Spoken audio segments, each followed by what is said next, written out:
everyone, and welcome to episode 3 of a Disney Life podcast. I am Missy, and I am joined here today by my friend and co host, Rachel. Hello, Rachel. Hello, Missy. How are you today? I'm great. How about you? Very good. In today's episode, we will be doing a pre trip report for a trip that Rachel and I have coming up mid July this year. Believe it or not, we haven't really discussed too many details between ourselves yet. So we would love to bring all of you along that adventure with us, help us with our planning. And then we'll have a top 5 list of the top 5 items that we always carry into the parks with us. Those must have things that we'll be carrying along with us for our trip this summer. And then we'll be wrapping up with listener questions and a tip of the week for you. So we thank you for joining us to discuss our Disney adventures. We are happy to have you along as new or old friends of ours. And thank you for joining us.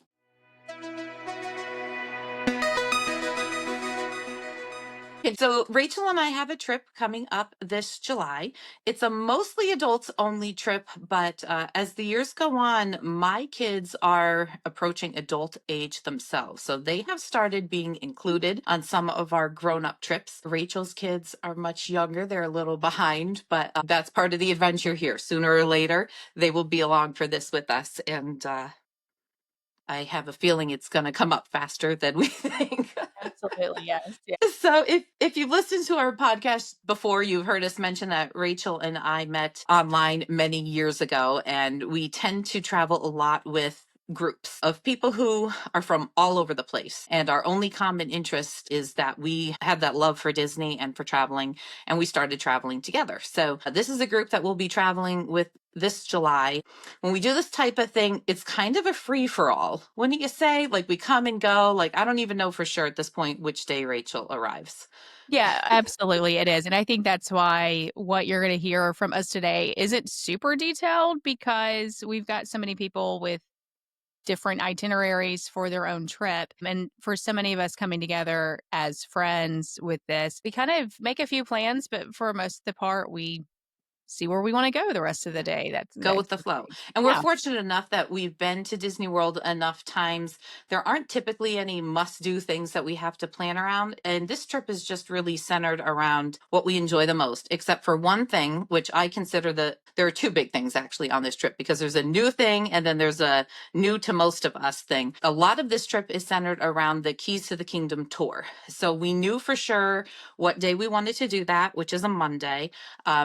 And we do have the reservations for that already. And we ended up with a large group for that. There, I think, 18 of us who will be doing that tour. I have not personally done Keys to the Kingdom since 2004. So it's been a very long time. I absolutely loved it and wanted to do it again, but it does have an age limit, which is 16 years old. Uh, I may have mentioned before, I have 2 daughters, and my youngest just turned 16. So this was a big thing for her. For her sweet 16, she really wanted to do Keys to the Kingdom, mostly because of the infamous utilidors. She cannot wait to get underneath the Magic Kingdom and see what it's all about. So that's why I've waited so long to do it again. I did not want to go without the kiddos, and that was kind of the thing we centered the start of our planning around. Rachel, have you done this tour before? I have not. In fact, I have not done any tours on Disney property before, not in this capacity where it is an actual cast member taking us around. I have been through the utilidors before. And yeah, that was when I was in high school. Fancy you. Yeah, I was in choir and we performed on stage in Tomorrowland. And so we went through the utilidors. They had a place for us to get ready and to warm up and everything backstage. And then we came out. And that's probably one of the highlight experiences of high school, adolescence, everything like that, just to be able to do that. Because I already loved Disney at that point too. I'd gone every year of my life. So that was a dream come true. But I'm really looking forward to the tour, getting to see Utilidors again through a different set of eyes for sure. And I am excited to experience it with your daughter. We'll both be newbies.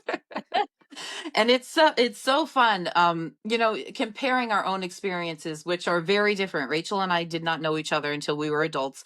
We're from different parts of the country and have very different lives. I love that you went with the high school group because I am currently part of the booster club that is helping my daughter's high school band to plan a trip to Disney World next year. So it's fun to see that that type of tradition continues, and it makes a huge impact on kids. It absolutely does. It's a great opportunity for kids and to showcase their talents and the hard work that they put into. And I do appreciate that Disney still does these sort of things. And it's special. It really is. There's just something about saying, I performed at Walt Disney World. And that, it's a fun fact for parties. For sure.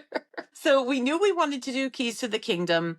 And we know it just goes without saying that we have to spend time at Epcot. Rachel and I are both huge fans of Epcot. I think Rachel even more so than I am. I love vintage Epcot by all means. So I'll tell you this fun story. One day we were checking into All Stars Music, and I was wearing a shirt with the Horizons logo on it. And the line was long. The cast members were getting people through as quickly as they could, but it was a weekend. So there were just a lot of people there. And one of the managers was coming out and talking to guests, making sure that everything was okay. And he saw my shirt and we started talking about it. And I told him Horizons was my favorite rides and it was one of my grandmother's favorite rides. And so we always made it a point each trip to get on that ride with her. But the next day, I had a note in our room from the manager with a Horizons pin in Get it. out of town. So That's great. that was so special, so special. Completely unexpected. Thought it was so cool that he just had that laying around. That was really neat. But yeah, I do love the old Epcot. Just the rides, the music, everything like that. Which is kind of, I think, in our relationship, really interesting between you and I, because I did not visit Disney World until I was 21 years old. So I missed Horizons. I Yeah. never really knew like the real old Epcot. My first visit to Epcot was when they had the wand. Remember the wand they put on Spaceship Earth for 2000 for the Millennium Celebration, which I thought looked so cool. Now talking back with people who are like the vintage Epcot fans, when you tell them you love that wand, and was it a sorcerer Mickey arm, I think, that Well, was up I on think it there at the was. time. Yeah, and like It makes people hands of it. cringe. Yeah. Yeah. Yeah. It was I pretty thought it was bad. great. But that's because it was my first Disney World experience. So to me, that's the original Epcot. Now, you're much younger than me, but you started going to the parks at a much earlier age. So you're far ahead of me there. But we do agree we love Epcot for many reasons. So what we're getting at here is the brand new lounge opening in Spaceship Earth called Geo 82, just opened in June, and we are super excited to visit that. Reservations are required, and I think they're going to be hard to get for quite some time because there seems to be limited space in there based on what I've seen so far of it. But we do have reservations, so we will get in. And I have not heard of there being a time cap on that quite yet, but we'll see as it's open a little bit longer if they limit how long you can stay in there. We certainly don't want to overstay our welcome, but I also hope we aren't too rushed. I agree because Oga's had the time cap. What was it, 45 minutes? I think so. And haven't we heard that the new lounge at Pirates is going to have one as well? I I think I've believe heard so. that along the way somewhere, but I'm not 100% certain on that. I'll have to check that out as we're doing our planning. And I Um, would say a big difference between those obviously is the lounge for the Pirates and Oga's. Those are family friendly as well too. This one is not. They do have mocktails, non-alcoholic beverages, but this is the only really adults only space at Walt Disney World. right, 21 and over, right? 21 and over is it. So Rachel and I are both lucky enough. We have been in this lounge before. It was never open publicly, but we both were fortunate enough to be invited to private events there. The last couple years, they've had it out before this construction started. For rental for a private space meeting. So we've both been in there. So we can attest that the views are absolutely spectacular.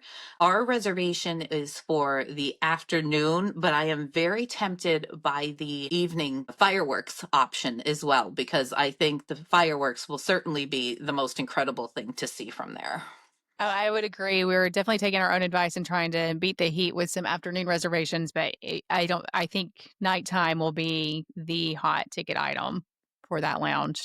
I agree. Like I mentioned, I'll have some teenagers with me on this trip. They cannot go into Spaceship Earth. So, what I'm thinking, Rachel, I know we will have people in our group who want to ride Guardians of the Galaxy, but I'm thinking I need to get lightning lanes for the kids so they have those individual reservations. And I just plan on sending the kids over to Guardians to ride Cosmic Rewind while we're at the lounge. And that way they'll be taken care of. They've done the park since they were babies. They know their ways around. They're certainly old enough to be on their own, but that's something that I don't know if I could handle Guardians on a real hot day. Yeah. I fully intend on jumping in standby with them at some point, but Okay. not during our reservation time. I will be enjoying GO82 until they tell me that I have to leave. So those are really the two things that we have planned at this point so far. Now, like I often do, I base my trips on around when I can find the best flight options, both for cost and for time of flight. And in this instance, I had planned on arriving on Friday and starting our trip a little early, even though our first specific plan wasn't until Monday. But then Disney went and threw out that Disney Plus room offer for this summer, which was just too much for me to refuse. So we ended up extending the trip. I will now be down there instead of just for a few days. We'll be there a full week. So I'm arriving Wednesday and we'll be departing the following Wednesday with the kids. Rachel, when are you coming down? I won't be coming down till Sunday. So with this trip, the idea was a Sunday to kind of a Wednesday trip with 2 park days. But in any true fashion with all of us when there's a group of us. We push the arrival days as early as possible, but since my kids are smaller and I will not have them with me, I did have to make sure that I could work around my husband's schedule as well. But he's very gracious and he knows that I love doing this. And so he gave me his blessing to go out on this trip. But I did kind of need to wait to make sure that we were in a spot where the kids could be watched while Okay. I was gone. I remember those days, and Yeah. I can tell you it is so fun now that mine are old enough to take along with me on these adult trips, but at the same time, it's a lot more expensive too. So That's true. so Yeah. we are trying to be budget conscious during this trip, but we can't help but make a few dining reservations. So we did go ahead. I went ahead, and I don't even know if we discussed this yet, Rachel, but I did book Ohana for Sunday evening for dinner. It's been a family favorite of mine for as long as I've been going to Disney. We've had our ups and downs there. There were some times 4 or 5 years ago that it was not all it used to be. I personally feel like it's improved a lot again. Have you been there recently, Rachel, or no? Been there in several years. In fact, I was trying to remember when the last time that I was. I do remember it was Halloween. Okay. So it might have been 2017 the last time that I was there. Oh, 'Cause wow. That's been quite a while. yeah, I know I was on Okay. property on that Halloween because I remember seeing Stitch dressed as Elvis That's outside of the hilarious. Polynesian. So they do have a lot of good activities for kids on Halloween. So I remember that. But I think that was the last time that I was there. Okay. Wow. Well, we'll see what you think after Yeah. this. I know they changed the menu a few years ago. I don't think they're serving the meat on the skewers at this point. I believe they are still cooking out on the fire, but then that changed after 2020 with how they present the food. So, like I said, we've had some good and some bad since then. So I know it's hit or miss, and I know it's so expensive, especially with kids who are as old as mine because they're all adults. Right. So, as far as Disney's dining is concerned, so Yeah. that's a big expense. But we figured we would go ahead and this would be our big one. We'll make sure they go in there hungry. They love the noodles. They love the pot stickers, and I feel like they can get their money's worth just in Yeah. those things I would because say they like them so those much. 2 things are on my list. I'm looking forward to those, the noodles and the pot stickers, as well as the bread service. I'm actually arriving I think an hour before the reservations start. So my plan is, and this is a little tip for everybody thrown in here. My plan is to get a ride share or even Mirrors Connect it over to the Polynesian immediately. I'm not staying there, but go over there and then just politely ask Bell Services, say, hey, just arrived, got a dining reservation here. Do you mind holding my luggage while I have dinner? It's not a problem at all, and so they can take care of it, and that way I'm not late for dinner. I get to see everybody immediately. Vacation starts with luggage in hand. And possibly a captain's Mai Tai. So Or Lapu Lapu. Might be that that's true. Okay. You just go big, huh? outside. Okay. So that's perfect then for you. You'll get right into it then. So, like I had mentioned, we arrive Wednesday. We had switched that because of the Disney Plus offer and because of what flight options we had available to us. We don't have a plan yet for what my family's doing Thursday, but we know on Friday we're switching resorts and we're going to go ahead and use the arrival day water park benefit. So, if you're not familiar with that, any Disney Resort hotel guest in 2025 is able to access one of Disney's two water parks for free on their arrival day. It has to be the day that you arrive, unless there happens to be inclement weather. I know there were several instances over the winter months when it was too cold for water park to be open. They extended it to be able to use that any day of your trip rather than just the first day. But um, as far as the rule is concerned, unless there's a special exception, it's your arrival day. I kind of laughed when I first heard about this option because I thought, who could actually make it there with like a typical family coming from out of state and get there in time for a water park? So I feel like a split stay is really a perfect opportunity to take advantage of that because we're already there. It would be really difficult for us to fly down there from Pennsylvania and get ourselves to a water park with enough time to enjoy it by the time they close at around 6 p.m. So the split stay for us was kind of a no brainer simply for that reason. I completely understand that, and I will say so. And we'll get to where we're staying in just a moment. But the reservation for where I'm staying is under my name. But some of my friends staying with us are arriving a day or two early, so they are having a split stay too, and they will be using the water park on that Sunday. Even though I won't be there, I'm the lead guest, but that doesn't matter. They still have their tickets and access to the tickets on Okay. there. But that's exactly what they're planning on doing. And that also makes it a lot less stressful when you can get there early and don't have to worry about capacity issues. If you get there at park opening, things like that. I mean, you can plan the rest of your day around that and you can go have a dining reservation that evening, do, whatever you want to. But yeah, I completely understand why a split stay at this time of the year makes perfect sense.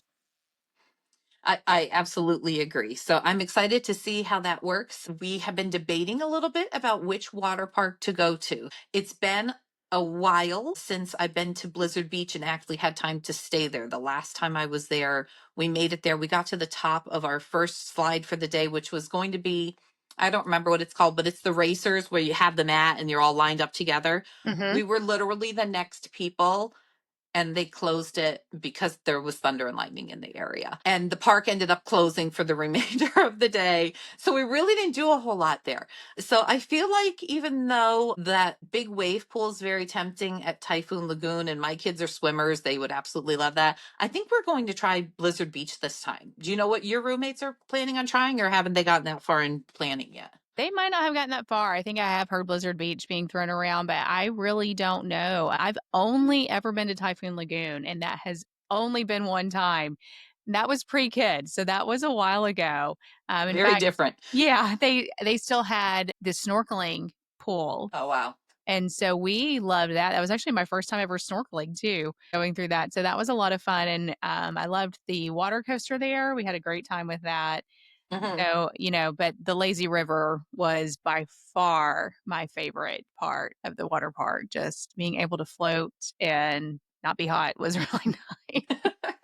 And they both have lazy rivers, so that'll be nice too. I also enjoy a nice lazy river. It is a pretty big deal, I guess, that Disney has both of their water parks open this summer. It's been several years since they had both water parks open simultaneously. Usually one will be down for maintenance or whatever reason while the others open, and then a few months later they'll swap out. But I don't know if it's because of this benefit. I would assume it is that there are so many people they anticipate taking advantage of this arrival water park day benefit that they find it necessary to open both water parks for the summer.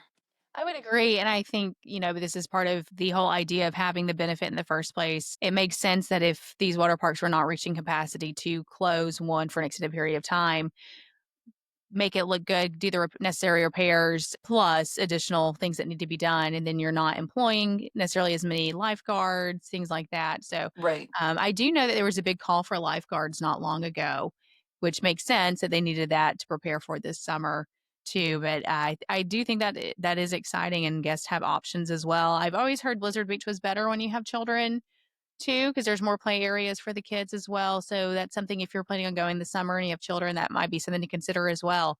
That you've got a bigger play area for your small ones to go to. Okay. Good to know. Thank you. I didn't realize that. Yeah, So you that's don't have to worry about that. my girls are actually both lifeguards. So Yeah. Yeah. they lifeguard me at this point. I'll be floating on the lazy river. They'll be off on their own and they're okay. But we didn't really do the water parks too much when they were little because they typically our trips were in the winter time and we would just enjoy being at the pools. So we didn't really spend a whole lot of time in the water park. So I'm excited for that. Also because when they were little, it made me nervous. So, I understand. Yeah, they're old I get enough that. now Mhm. that I don't have to have that fear anymore. So, They do provide life jackets there for kids, which is nice. But I completely understand. It's hard to have a relaxing day when you're constantly counting. Okay, one, two, three heads. Like I can see all three of my children at the same time. So it changes things. And I think going to the pool a lot of times with rest days at the pool, spend an hour or two there, let the kids do their thing, and they get tired. You get to relax. Very different from spending a day at a water park. But we definitely will be taking advantage of water parks, and whether this perk goes away in the future or if it stays, the kids will be going in the future once mom feels a little bit more comfortable. Because my youngest right that's now is right. 2. That's a lot for a water park. That is a lot to go Now for. we do know for 2026 when Disney released the package offers for 2026, they have told us that the water park will be available in the summer Mhm. for arrival day. They have not given us a date for when summer actually starts, at least not to my knowledge, as of the time we're recording this. But we do expect the free water park option to be available at some point during 2026, at Yeah, least. absolutely. All right. So we do know that Disney has a lot of newer things in store for us this summer. So we would love to hear from any of you who have any input on some new things that we should try or which water park you think is best. So if our listeners out there wanted to let us know your thoughts, we're going to run through some of these new things now, but we'd also love to hear what your thoughts are on the water parks and where we should go. Can you do both water parks on arrival day? Can you I split your haven't time? heard that. I haven't heard that, and with both of them being open now for a few weeks, that's something I've looked into, but that would be interesting to see, but I do wonder if it's once you scan that ticket, if it becomes If invalid. your ticket's used, yeah. Uh, I know it would really be pushing it. What is it? I think normally around 10 a.m. to 6 p.m. are the basic water park hours, I think, in July. So it would be a lot to switch from one to the other, but I'm curious if that's even a possibility or not. Yeah, I think if you would have to have your own vehicle there to even make it worthwhile, and then you're just gonna drive in your car in a wet banks. Yeah, it doesn't sound fun, but I like to know all the options. Yes, absolutely, yeah. So, as far as the new options for the parks this summer, there's one thing that I am really sad about because it was something we thought we planned a trip late enough to see, and that's the new Starlight Parade, the new nighttime light parade at the Magic Kingdom. I had thought if we planned mid to late July, when Disney told us that it would start in summer 2025, I thought for sure it would start sometime in June. The official start day is 1 week after we will be there for this trip. Super sad about it, but I'm hoping we get a little bit of pixie dust and maybe, just maybe, they'll be running some type of trial run throughs when we're there. I would definitely be willing to park myself in the Magic Kingdom that Monday night just in case, because I would love to see that parade. I loved Spectrum Magic. I know there are not a lot of people who would prefer Spectrum Magic over the Main Street Electrical Parade, but again, my first trip was in 2001. So Spectrum Magic was the parade at the time, and I can just remember, even as a 21-year-old, being absolutely mesmerized by that goofy parade and whatever those creatures were that sat on those That we're playing balls the spinning boards and around. everything. Do you They were frightening looking. I absolutely agree. But I mean, it's really about, I guess, the memories you make when you're there. This goes to prove that because it really wasn't the best parade ever, but I loved it. I absolutely loved it. I was happy when Main Street Electrical Parade made the return. Was able to see that, but I really feel nighttime at the parks has been lacking with that absence. So I am so excited that's making a return, and I would love to get a sneak peek preview at that if they happen to be testing it when Yeah. we're there. That will be something we will definitely be asking about at our Keys to the Kingdom tour. Do we need to hang around tonight for a little bit?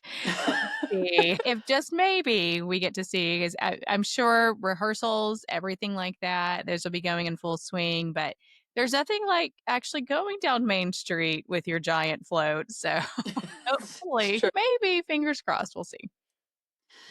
So another new option in the parks is the new Little Mermaid show over at the studio. So that's been closed for years, and now there's a whole new version of a Little Mermaid show in the theater there at the studios. Do you think that's something you'd want to see? Should we try to sneak over to the studios at some point on our Epcot day, or do I need to do that before you get there? 95-degree weather, I'm willing to go over there, especially just, something else that we'll segue into, but the new villain show as well. Those are Right, right. each other. So I think those would both be good to go and check out. Okay. So maybe we need to plan on starting the day at Epcot, and when we're finished at Geo 82, hop on the Skyliner and head over to the studios to check out those new shows because I would love to see those as well. So, Yeah. all right, I'm going to make a note of that so that Okay. Here we are making plans.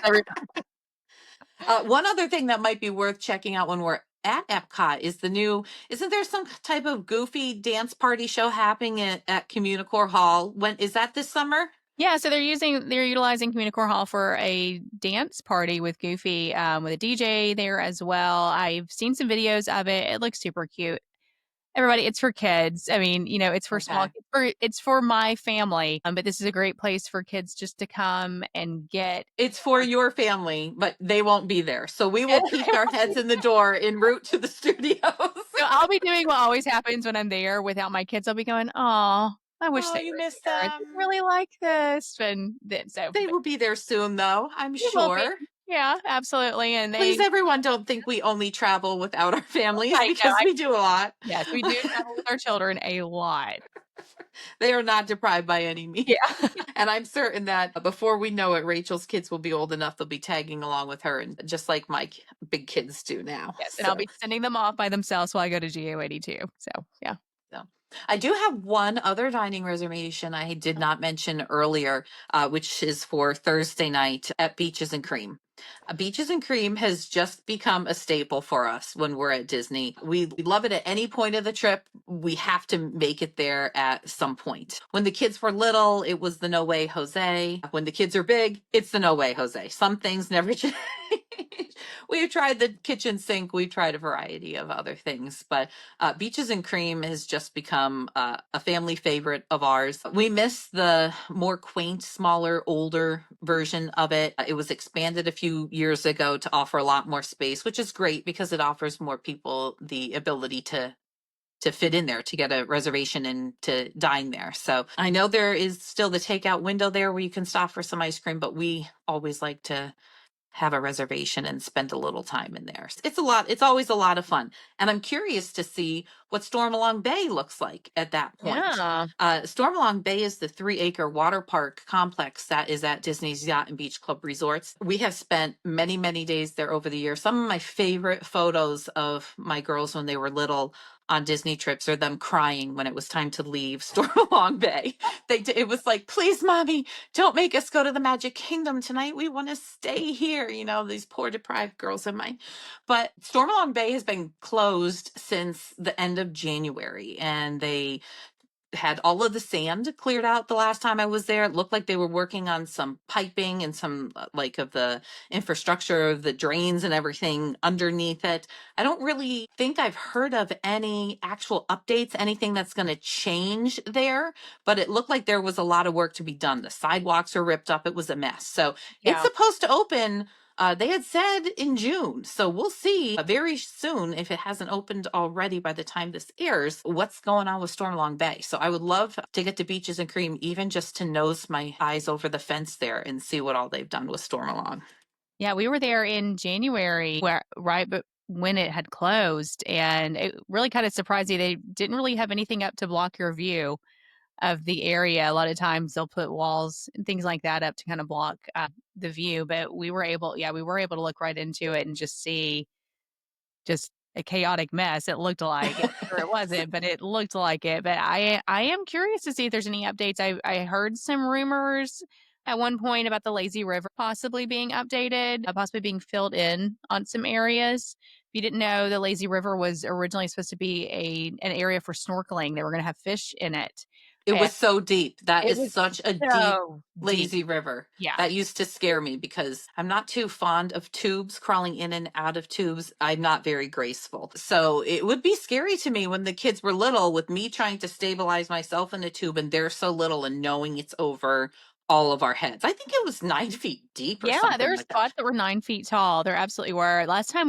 we stayed there, my youngest was an infant, and I had her in my lap on a tube, and I was in a shallow part where I could touch when I got on, and I went to the stairs to get on the tube, but my other children, they had their life vest on, and they just kinda grabbed onto my tube or my husband's tube and just kinda floated with us in that direction, but it really was one of those things. It was like, which she wasn't going anywhere, we were safe and everything, but it really was one of those things. It was like, if I start panicking right now and tip this thing, Everyone will panic. oh, yeah. Yeah. Yeah, it's definitely not my favorite space in a pool area at Disney, so I honestly hope they do make some changes there, but that'll be great to see when it happens. But we will not, neither of us will be staying there on this trip. I start the trip actually at All Star Sports. Like I said, it was too good of an offer to refuse, that $99 per night All Star Sports offer for Disney Plus subscribers this July. So we will arrive really late on that Wednesday night, and I figured a simple Wednesday to Friday stay for us would be All Star Sports. My kids have never stayed there. I have a couple times, but they never have. So I think they really love it. They both play tennis. So that tennis section seems super fun for me. You know, they're all about photo ops and pics for the gram. So I think we'll enjoy that. And also, like I mentioned, they're lifeguards and they have that fun. They call it Surfs Up. They've got like a ocean surfing section with that kind of stuff. So I think that would be fun for photos too. And then for our resort hopping, for our Friday arrival, we're moving over to Art of Animation in one of the family suites there that we booked with the Disney Plus offer. So that'll give us a lot more space and works out ideally because once my husband, who said he did not need to go to Disney this summer, heard that we are doing Keys to the Kingdom, he opted in too. So we will have him along for a few days of the trip as well. Yeah, that really, we've stayed at Art of Animation several times, and I'll even say too, the pull-out sofa is very comfortable. It's not what you think it is. It is a solid bottom for that. It's not one of those that the old ones that they had the metal frame in and everything. You're not going to sink down on your Yes, bum. it's a solid piece of furniture. It's actually very comfortable. The last time we were there, my husband didn't travel with us, but my mom did with the kids, and so I was on the Murphy bed with that, which is also fine. And my middle child wanted to sleep with me. So, but I tried to get both of the older two just to sleep on the Murphy bed and let me have the sofa bed. Just let me have some space. I ended up moving her to the sofa bed one night, but yeah, it was very comfortable. Once I pulled the sofa bed out, I was surprised at how comfortable it is. I don't think I've ever been on a sofa bed in one of those family suites, but I have slept on the Murphy bed and I slept just fine. You know, most times after a long day at the parks, I can sleep pretty much anywhere, but I do really enjoy those family suites and they'll be pretty ideal. We'll have our daughters with us and my oldest daughter's boyfriend will be along also. So it works out great to have those extra sleeping spaces and an extra bathroom Yes, for that's a us when there'll be five of us. yeah, absolutely. So where will you be?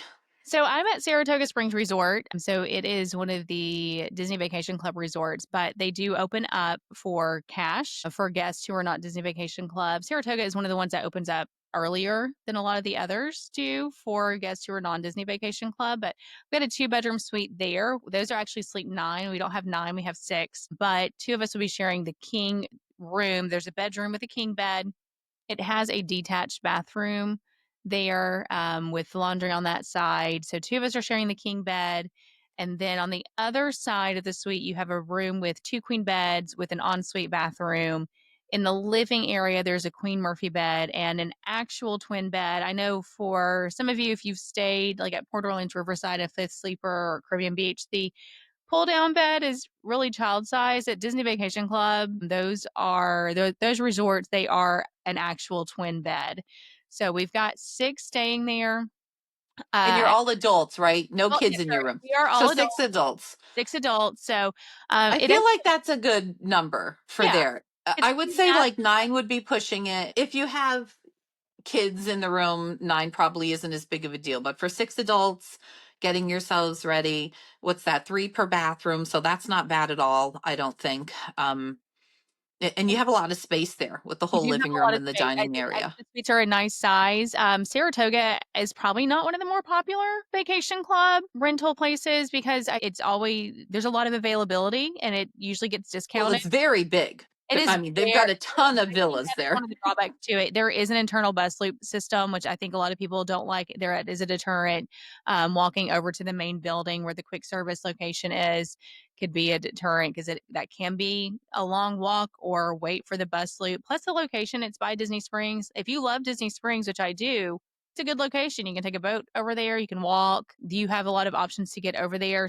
Depending on where your room is located, you have a really nice view of Disney Springs at night too. So I think those 2 factors though, but it's a little bit further away from the parks. Those 2 factors make it a little bit of a deterrent, but I love the suites there. I love the decorations. It's very light and airy there. And the Murphy bed, the pull down Murphy bed, that's nice. I've slept on one of those plenty of times. When you have 6 adults splitting it, we're all coming, from different households. So that makes it very affordable for each of us as opposed to, 3 of us going in on a room somewhere else and another 3 going at another location. So 6 of us, And that yeah. Yeah. That makes such a big difference too. When we do these group trips like this, it may seem excessive for us to be traveling without our families in a lot of cases and just meeting up with our friends that we have from online and other places. But when you get to know people and you know them to the point that you feel comfortable sharing accommodations with them, it makes things so much more feasible because you're splitting that cost. And that works for at the parks and also with the cruise line. I've met some of my best friends through Disney travel, and I wouldn't room with just anybody, but there are a lot of people besides my immediate family that I would be okay sharing a stateroom with. And that just makes you have the ability to cruise far more often because you're paying Absolutely. far less. Yeah. And I mean, it really does. If we talk about budgeting and saving money, having the ability for, you think of a 2-bedroom suite, no, that's going to be expensive. But Saratoga, they're usually priced pretty well. And as Mhm. I said, they get discounted a lot because they don't fill up a lot. So I definitely recommend looking at the 2-bedroom. If you got a big group of adults going, they're nice. They really are. They're probably one of my favorite well decorated ones, other than Riviera. Riviera definitely takes the cake for me on those because Riviera is so gorgeous. they are, So gorgeous. but they use a lot of the same color scheme in the suites that Riviera uses as well. And we also plan on getting some groceries delivered, bottles of water, things like that, because you do have a full refrigerator. So I will be sticking some in the freezer and taking those out with me so that I can have some cold water for at least the first 30 minutes of my day until I Yeah, we all know it won't last long that time of year. will not. But at least I have it. At least I have it. You also mentioned how close Saratoga Springs is to Disney Springs. I really wish the drone show was coming back this summer. I love that drones show so much. And I think if it returned, I would opt to stay at Saratoga simply because it's so close. And I would love to see that multiple nights from different angles. Yeah. Last year, we did the reserve dining option at Summer House on the lake to watch the drone show. And that was fabulous. And I know that head on view was really the best to see it. But I think it would be really neat to see those drones light the sky kind of from all over at Disney Springs and over at Saratoga, which is just the opposite side of the lake there. So fingers crossed that we get that back I would someday. love that. It was really popular and had great guest feedback. So I would be really surprised if something like that doesn't come back in some capacity at any of the parks. It was a wonderful show. It really was. And what I liked about it is, if you as long as you could see it, there really wasn't a bad view. Right. So you didn't have to fight to stand in. We walked up to it. We did see it last summer. We walked up to it as it was going on. Hmm. And you're not fighting for space. You're not, fighting a crowd. We stood on the bridge as you're walking over. That's right in front of Rainforest Cafe. Okay.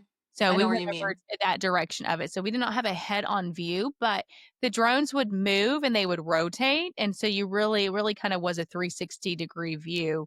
So no matter where you stood, as long as you could see it, you had a good view. Okay. So I leave Wednesday afternoon, and I'm thinking Wednesday will probably just be a little bit leisurely and packing up. What time will you be leaving Wednesday? Should we be planning something that last morning or I no? am. I'm leaving Wednesday night, and Okay. so my plan right now is to find a time, whether it's Wednesday or another time. I do plan on going to a park that day, but I want to go over to Disney's Animal Kingdom theme park because of the Sangria Dole Whip. Oh, I found I don't think I'm familiar with the sangria Dole Whip. Is so that new? it came out a couple of months ago, but it is there at Animal Kingdom, and I have not been. Well, I take that back. It was there in January when we were there, but we did not do any parks on that trip, so I didn't get to try it. But I'm a big Dole Whip fan and a big Mhm. sangria fan. And You one of these are, days, I'm sure yeah. Missy and I will tell you the story of me making some cheap sangrias for her on a cruise. That's another story for another day. So, but That's a I secret recipe that it's you a can secret just keep recipe. for yourself until the time is right. But the sangria Dole Whip has like, I've just wanted to try it ever since I heard it announced, so that's on my list, even though he talked about not having Okay. a big to-do list. That is one of my to-do list. I know we said we didn't really have anything planned, but I feel like it's just natural for us to have some ideas in our head of the things we want to do. So that's our starting point. If any of you listeners, our new friends out there, have any suggestions for us on things that are new to the parks this summer or your must do things, let us know. We would love to get you involved with our planning and be a part of this trip with us. And we hope to eventually get to the point that some of you may want to come along with us and travel someday. So this is just the start of, I hope, what our fun Disney adventures can be together.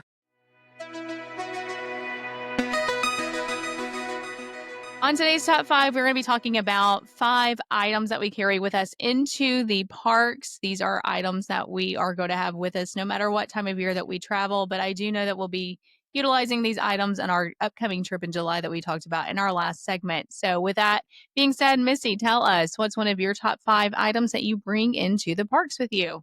So my first item is an item I hope I never have to utilize, but I always have it with me just in case, and that is a poncho. I will take a little Ziploc bag with me in my luggage every time with some of those disposable ponchos you can pick up anywhere for around $1. And I just feel like in the summertime, you're more likely to need them. I kind of hope it's one of those things that if I have it with me, I'm not going to need it, but occasionally I do. So I don't go without a poncho simply because I don't want to get caught in a downpour. I don't mind a little bit of rain, especially when it's a hot, sweaty day. Sometimes it can cool you off, but I don't want to be absolutely drenched. So ponchos are always part of my packing list. That's actually on my list too, and I do the same. I buy the really cheap ponchos that once it's done, I don't feel bad about throwing it away. It's essentially a garbage bag with a cutout for our heads, but they do once it stops raining and that humidity hits again, they can get really sticky and everything, but you're gonna need it. It's Central Florida, it rains, especially in the summertime, almost every day you can expect a pop-up shower. So put that poncho on and keep moving along to your next destination and park. That's right. Don't let the rain spoil it for you. And I do up in my attic where I have all kinds of treasures. I do have a couple of those yellow ones from back in the day. You remember the I yellow with do. the Mickey Mouse on them? Yes. Uh, they don't have them anymore, but it was always fun to see the crowds of the yellow duck people stomping around the parks. Yeah, we still have some of those too. We did not throw those away. These are not the cheap ones. All right. My second item is something I pretty much don't go without any time of year anywhere, and that's my sunglasses. I don't like to squint, and I have sensitive eyes, so my sunglasses are something that no matter what, I will have with me in the parks. So I don't have sunglasses on my list. I do carry them with me, but I don't wear them that often. I like them, but I don't wear them that often. So my next Okay. thing I'm going to say is assorted toiletries. I'm gonna use that as combined one, 'cause I don't go anywhere That without may be cheating, but okay, I'll hear you. chapstick and a ponytail holder. So I'm gonna call those assorted toiletries. I live in the southern United States and I'm a bit of a wilting flower. So I do love to have just my chapstick, ponytail holder. Your hair is never gonna look great at Walt Disney World. Just understand that right now. Don't try, it's okay. We're Yeah, not judging. yeah, Don't judge us. no, not at all. I also carry, which sounds weird, oil absorbing sheets that you pat on. My skin is really oily, so I like to use those too because it just makes me feel better to not feel like I'm dripping oil during the day. I guess we should probably include in with your toiletry options some honorable mention things that aren't on my list, especially in the summer months when things are hot and you're doing a lot of walking. Something like a body glide to help with chafing, or something to heal chafing. One thing that was never in my life until I had babies is Decidin, which seems like an odd thing to still carry with me because nobody's got diaper rash, but that will heal chafing like nothing else. I stand by that. It's not necessarily something I take to the parks unless somebody's got a really bad case going on, but it is something we take along on our trips with us to help us recover overnight if anybody has trouble with that. That's a good idea, and it's easy to find that in travel form. If you go to the baby section, Yes. you can find little tubes of that because we are still in diaper life over here. So Yeah. We'll never give that up. And it is nice, those little travel size ones, and they'll last us forever because it's not like we need it that often. But if you're going to pack a little zippy bag or toiletry bag with things, that's something to toss in it for the day because it really can be a lifesaver. all right, what do you have next on your list, Missy? All right. My next thing is something that I feel you need more and more at the Disney parks because of how often you have to use your mobile devices. And that is a portable phone charger. They make all different kinds. I usually like the kind that is sometimes referred to as the lipstick type that has the little charger port on it. It's just a tiny little thing you plug right into your phone. But I also have the magnetic kind, which is easy to use also. For Christmas this year, I actually got the kids each their own little travel packs of chargers and cords and everything because we travel enough. It kind of got to be a pain to go, unplug everything from the wall the morning of departure and take it with you. So they've got their go bag and they each got a portable charger in that as well because you need those for my Disney experience and for taking photos and videos and just functioning in general. So I'm one of those people who always has my phone with me, and I don't like it when it gets down in the red zone of battery. Yeah, I got a charger. I have a portable charger on mine as well. The one that I use, it's about the size of my cell phone, but it is lightweight, and it has a couple of different USB chargers cords attached to it already, So and you could do so multiple devices. yes, you can do multiple devices at one time. It has a couple of different outlets in there too, so you could plug something up. So my husband and I have different types of phones, and so he's able to charge his. I'm able to charge mine. A lot of times, what I'll do is if I start getting low, let's say I'm going on Spaceship Earth, I'll plug up my phone, stick it in my bag, enjoy the ride, and then I've got a little bit of a boost after that. So You're fueled up by the time the ride's over. Very good. All right, all 100 years of it. my next item is something that I kind of wish we didn't need because Magic Band should really help you to avoid needing to bring your wallet along. But I never go without my ID and a card to use for payment just in case. There have been a few times that I've been in the parks and my Magic Band charging privileges didn't work for one reason or another. You still occasionally run into places that don't take Apple Pay. So I make sure to take a card for payment and my ID in case I look so youthful that I get carded for purchasing beverages. I always take them along with me also in my day bag. I have heard before that you can take a photo of your ID and show in place of that. I have not tried that though. I always take my wallet. My wallet did not make my top 5 because I really needed about No. a top 15 list because show everything that I do take. But yeah, absolutely, that does happen. You're right. Sometimes, sometimes their system is down and you cannot use your Magic Band or the app to pay. So that it is always good to have something extra. And I love the Magic Band because I can leave a lot of stuff um at in the room in the safe, something like that. But it's always a good Mhm. idea to have one card on you that you can use Just in case. just in Yeah. case. Yeah. All right, so my next one I'm going to say I'm bringing a mini portable handheld fan with Okay. me into the parks. These are very small. You can get these about the size of your cell phone now too, so they don't take up a lot of space. And you can charge them with your portable charging device, but it's going to be hot, and I don't enjoy being hot particularly. So I'm going to have anything that I can to cool myself off. And I know people use the cooling towels, things like that. I don't particularly like those as much as just having a fan that I can pull out every once in a while, just to cool down for a minute or two and then put it away. We do have a few of those, and they are the small kind like you're talking about, but they have a tiny little tube in it for water. So you could spritz yourself with water also. And they're small. They're very small. They're not like the big ones, like the big blue ones with the yellow fans, the yellow propellers like you see in the park. They're not big ones like that. And it just missed out a little bit of water at you. And they're super, super handy, and they're rechargeable, which I like. So you're not having to worry about bringing extra batteries with you. It's something that you can put on the charger in your room at night to make Oh. sure it's ready for the next day. I have not seen those before. We do take when I've got my kids with me, we always take stroller fans, which Hmm. those have improved vastly over the years. So the ones that we buy, they look kind of like an octopus with the legs coming out, and you can wrap them around the structure of the stroller. But I will say, if you're going this summer and you have children and you have a stroller, get one for you too. Those octopus looking ones, they're great to wrap around the handle of a stroller. Whoever is pushing the stroller is going to want one as well. So buy an extra one to fit up there. Also helps you find your stroller in the sea of strollers being parked at locations that you Hmm. can see a fan sticking up out of it. Have you ever used one of those ones that goes around your neck? I've seen so many people with them, and I feel like it would annoy me, like the fans they almost look like headphones, but they Mhm. go back behind your neck and I guess blow up at the air up at your face. Have used those before, and, I did like it. Our last trip we went one trip in September, and I was 7.5 months pregnant, and That sounds great. yes, and so we did have those, and they actually make them child size too, so my 2 oldest children had those. I liked it, it worked just fine. The reason why I'm not taking it this time is because 'cause I'm not gonna take a big bag. Okay. If you don't have a bag big enough to hold it in, you're gonna be holding it yourself the whole time because they don't collapse down or anything like that. So they did work quite well. They also have the ones that they jut out and like with an actual like fan. You know what I'm talking about? Those Yes, those are a little bit too big. that is a Uh, lot. yeah, so, but no, the ones that she's talking about that do look like the headphones, they do work very, very well. It's just you have to have a place to put it.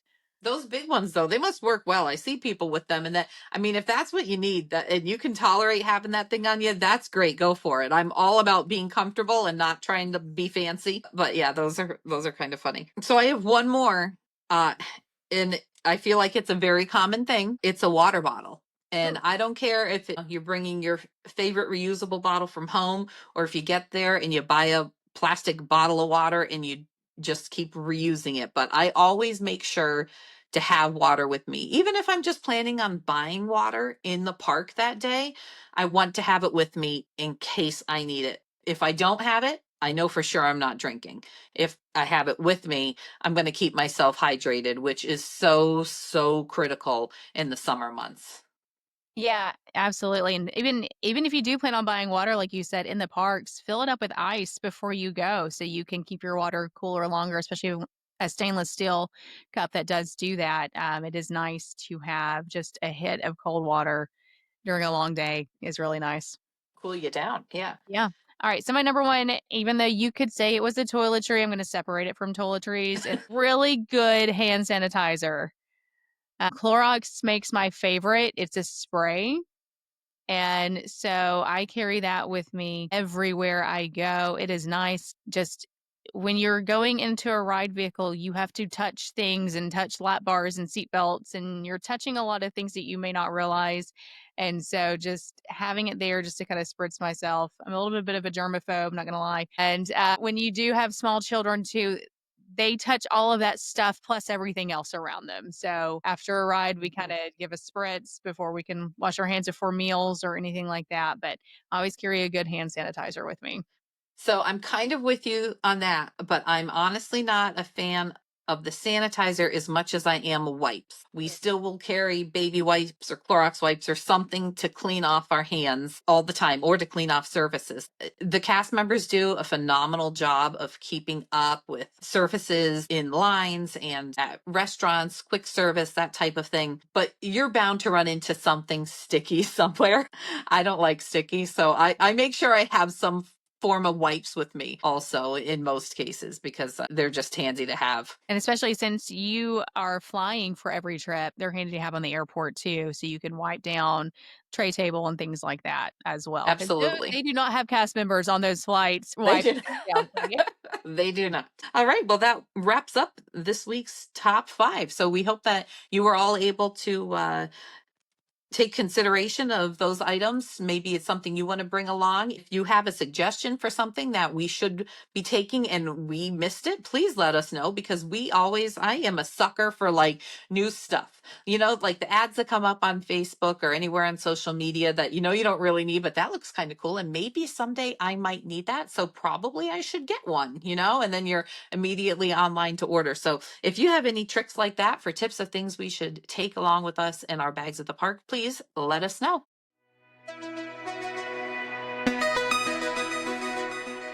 Okay, for our Q&A today, our listener question, we have somebody who wants to know what we think the best pool on Disney property is. So to me, this is a really hard question because I love almost all of them. So Rachel, I'm going to let you start. You let me know what you think the best pool on property is, and then I'll tell you what I think. Okay, so I personally think the best pool on property is Stormalong Bay because it is so large. I like the sand bottom, but I will say my oldest, my 8-year-old, he asks all the time, like I'll say, "Hey, where do you want to stay our next trip?" or, something like that. And he said, "I want to go to the one with the pool that we liked." So that is the pool that he liked. There's a sandbar that, well, there was. If it's reopened at this point and it's back, I really do hope that it is because he was there with so many other kids. They were building little sand castles. There was just a lot for them to do, and they really enjoyed being there at Stormalong Bay. It's a beautiful pool set along the beautiful backdrop there at the Yacht and Beach Club. And I love that the kids' meals at Hurricane Hannah's are served in the buckets, the pails, the sand pails, so that the kids can get their lunch and then they have their little bucket to use to play in the sand. I think that's the most fun thing. That's And then very, yeah, it's a that's very, little souvenir to take home too. So I just could not limit this to one pool. okay. Because there are two pools that I really, really love for very similar reasons. And they are the pools at Disney's Polynesian Village Resort and Disney's Grand Floridian Resort and Spa. I love that you can see the castle from the main pool at the Polynesian. And I love that you can see the monorail gliding by when you're in the main theme pool at the Grand Floridian. They both have zero entry, which is fantastic for families with kids of all ages and needs. And I don't know, is it rude of me that like I love to be in the pool and wave at the people on the monorail and be like, hey, Not at here I am at the Grand. all. Where I'm staying.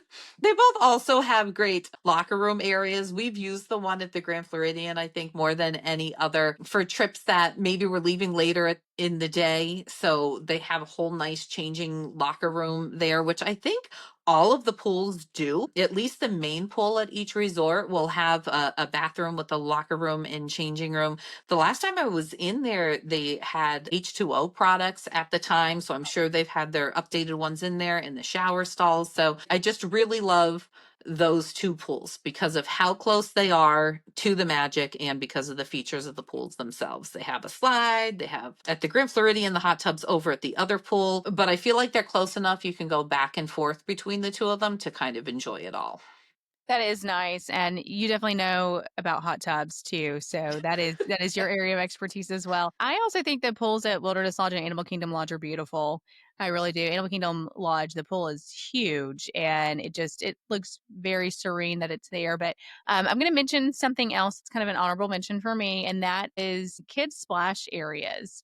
So I would say the best one on property is at Kidani Village over at Disney's Animal Kingdom Lodge. Kidani is the Disney Vacation Club rental location. there, and it's a separate building. But I stumbled upon that at a meeting that I was at one year, and I was traveling solo for it. And I arrived early, and I wanted to go to Sanaa and get their bread service, and you could get it to go.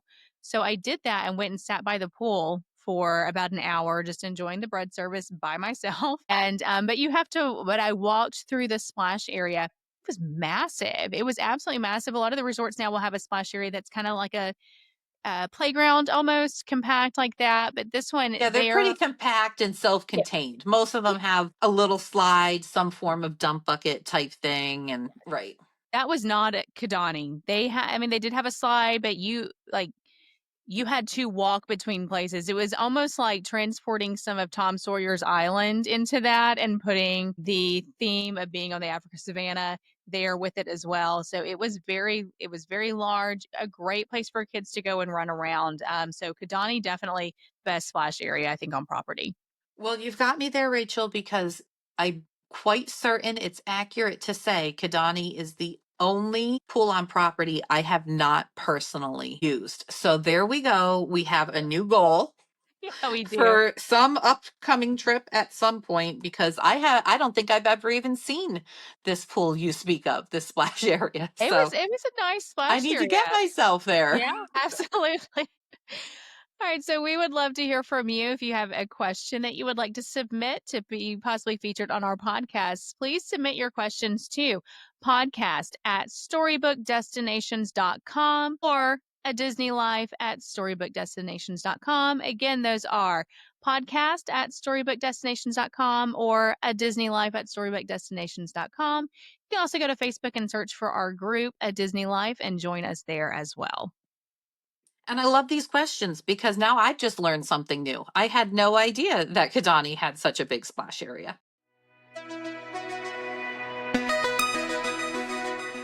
Okay, for this week's tip of the week, I have a dining tip for everybody. We had spoken in our pre trip report about we often travel with large groups. This upcoming trip, we have 18 people, and we often like to have dining reservations. So that could be something that's a little bit tricky.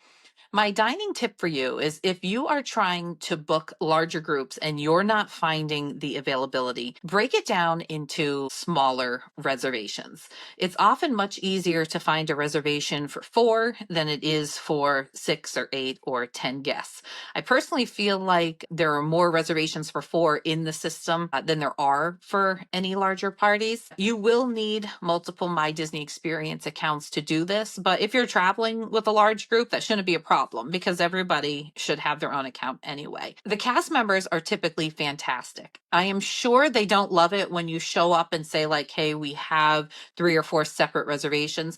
But if you can just be kind and keep in mind you won't be guaranteed to be seated together, but they really will do all that they can to accommodate you.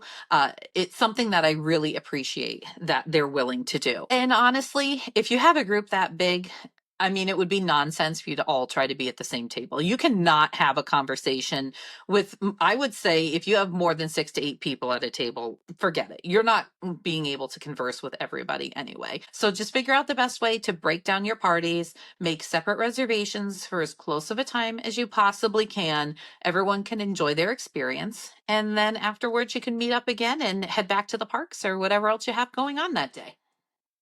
I love that tip. That's a great tip. And you're right. Cast members will do what they can. Just be prepared that maybe you aren't able to sit together, or maybe you need to wait a little bit longer so you can.